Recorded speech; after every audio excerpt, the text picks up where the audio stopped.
Welcome back to my Art Basics tutorial series. This is the second video in the series, so if you want to go check out the first video about how to draw noses, you should click the link up here.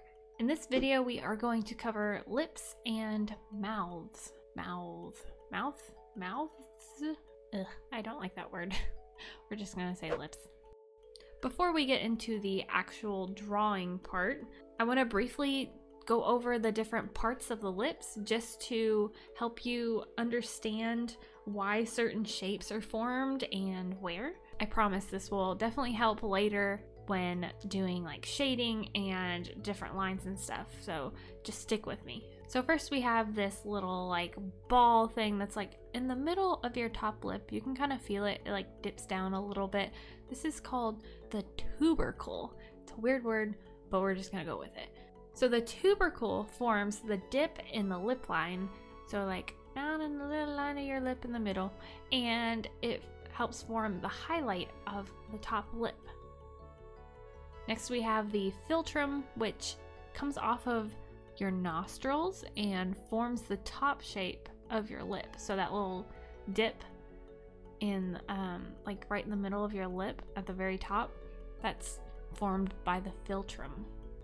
And the last thing I am going to mention are the nodes, which basically, okay, corners of your mouth. You don't have to call them the nodes, but yeah, the corners of your mouth. But it's good to keep in mind that they are one of the darkest parts of your face, along with your nostrils. They'll probably be about the same value. But yeah, these are the three parts that I kind of picked out that I thought would be helpful to know for drawing the lips. So now we are going to get into learning about the different shapes that you can use to help you construct your forms. Whenever I start out drawing lips, I draw the lip line first. For a relaxed expression, this is not a straight line across. It's more of a curve with like the dip in the middle from the tubercle. See, here's the anatomy coming back into play. If you're trying to capture like a resting expression, you don't really want to draw a straight line across because it doesn't look as natural and it doesn't flow with the form of the lips. Next, I will draw the upper lip, keeping in mind the philtrum and how it creates a little dip at the top of it. And to finish up the line work, I will sketch in a curved line for the bottom lip. You can divide up the lips into two shapes, but there's a circle for the middle of the top lip. There are two elongated ovals on both sides of the circle, and then two ovals for the bottom lip.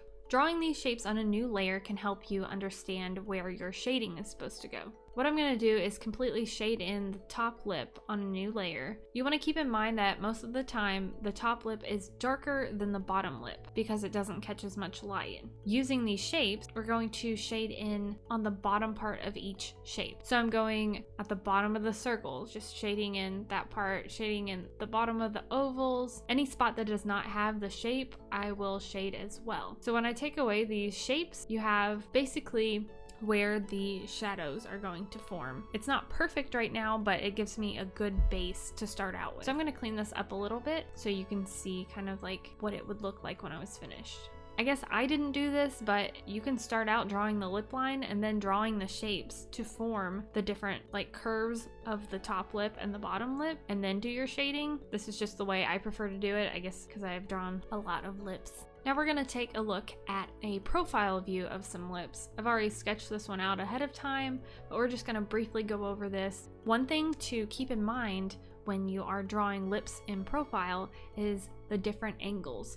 So there's going to be like a diagonal line running from the top lip to the bottom lip. From the reference and the drawing that I did, you can also see that the top and bottom lip form an acute angle. And when you look at the negative space of these angles, it creates like a little triangle in there. So whenever you are drawing lips in profile, just remember to really look at those angles in your reference photos. Next little tip I want to cover is about teeth.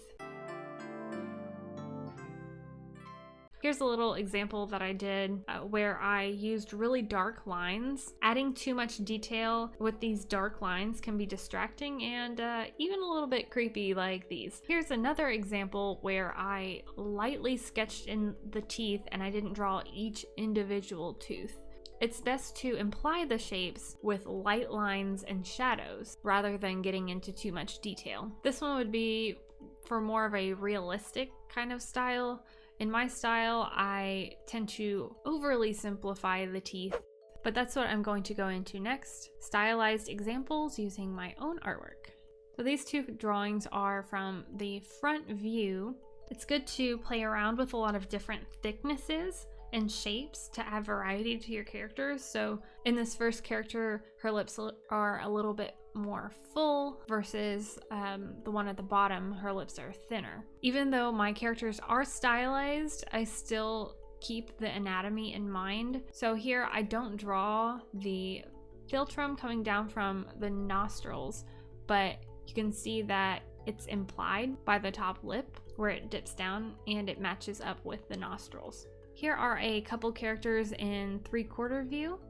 Here I wanted to highlight that in this view, your lips will be in perspective, so you'll see more of the side that's closest to you.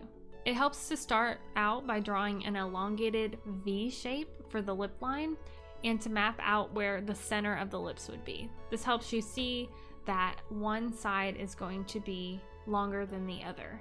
And for the last example, we have teeth. Once again, I like to keep my teeth very simplified, only adding a slight amount of shadow on the corner parts. I find that adding too much detail can be really distracting depending on your style, and adding all the teeth in there doesn't really fit with my style.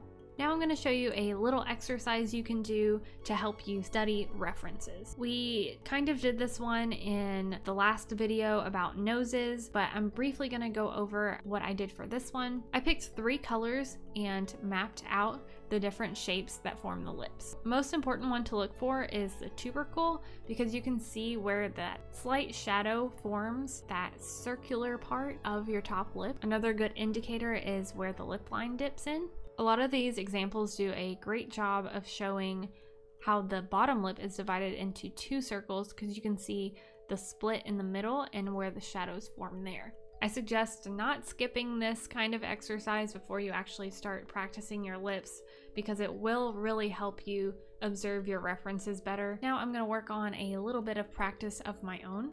So I'm going to let you guys watch this speed painting of me doing some lip studies. I have these photos in particular pinned on my Pinterest page. You can find the Photoshop document of this exercise as well as the detailed tutorial guide on my Patreon. While you're watching this speed painting, I'm going to do some shout outs for my new Patreon supporters. We have 3 new members to the Banana Split tier, aka the Print and Sticker Club. I'd like to welcome Julia, Pink Lava 10, and Penny Jack 16. They will all be receiving a limited edition print and sticker this month. If you guys want to see your name up here in the credits of my videos, you can check out the Patreon link in the description. If you found this video helpful, please leave a like and subscribe if you want to see more art videos like this one. If you guys are following my tutorials and do some practice drawings, post those on Instagram, you can use the hashtag ArtBasicsWithErika, and I'll be checking those out and maybe even do a few Instagram story features. Thank you guys for checking out this video, and I will see you in the next one.